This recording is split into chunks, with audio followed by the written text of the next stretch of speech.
I hear women detail long lists of their flaws that need fixing. I hear them describe how they add tasks to their own workload rather than delegate. If I have learned one thing over a career coaching some of the world's most successful people, it is that no one succeeds alone. I am a great believer in seeking help whenever you need it. In Anju's pragmatic and inspiring book, this help is at hand. It will help you take on the important work ahead of you, building your family, your career, and a successful tomorrow for yourself. Rancho Santa Fe, August 2016, Marshall Goldsmith, best-selling author and leadership coach. Introduction. Unknowingly, my tryst with women and leadership began almost 20 years ago when I entered the corporate world. At that time, I had no clue about the existence of these two words. I was a blank slate coming out of graduate school with a zest to learn and work hard. I had dreams to make a difference and, of course, in the process, earn some good money too. As trite as it may sound, I had never thought of myself as a woman or an aspiring leader then.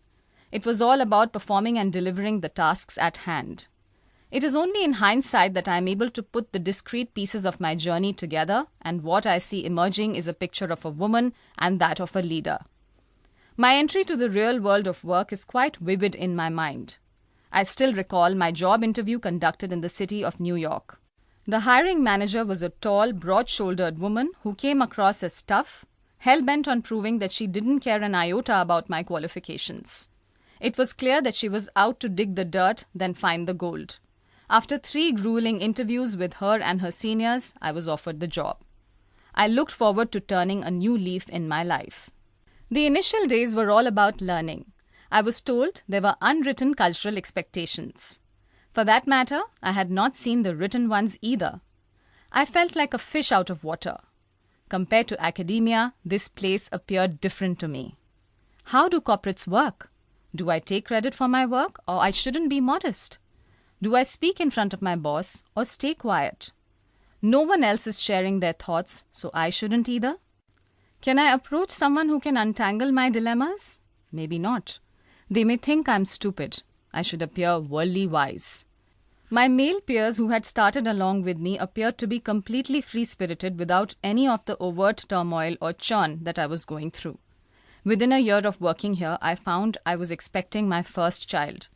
I was cautioned by my peers to break this news to my manager gently. Why? I had not violated the company's laws, so why would I be punished? As it went, I was punished by words. My boss took me to pieces saying I wasn't committed to my career and that I should have planned things differently. She was disappointed in me, she said. I was shaken up. I was teary-eyed. I wasn't asking for an undeserving promotion for God's sake. Why wasn't she more supportive?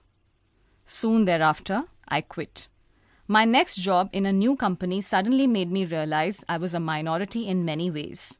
And it was true. I was an Indian, a woman with a degree in social sciences who worked for an engineering company where all my stakeholders happened to be men.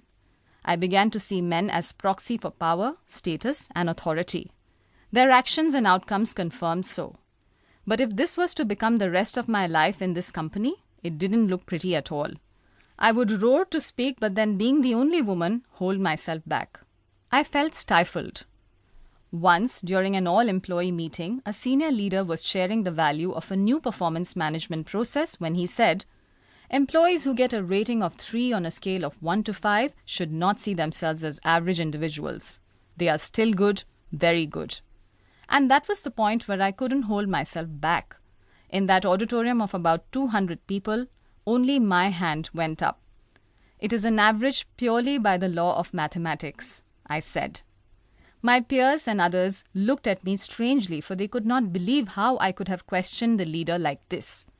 He quietened me with some nice words, but henceforth I was called aggressive and too direct. I have been called many more things since then.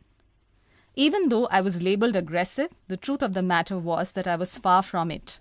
I could never say no, as I was fearful that it would come back to bite me and somehow impact my performance. It was during one of those high travel alert times that my boss asked me to travel overseas for a couple of weeks. I was hesitant to leave my 6-month-old nursing daughter behind. I expressed my concerns to him and he said, Anju, if you don't travel...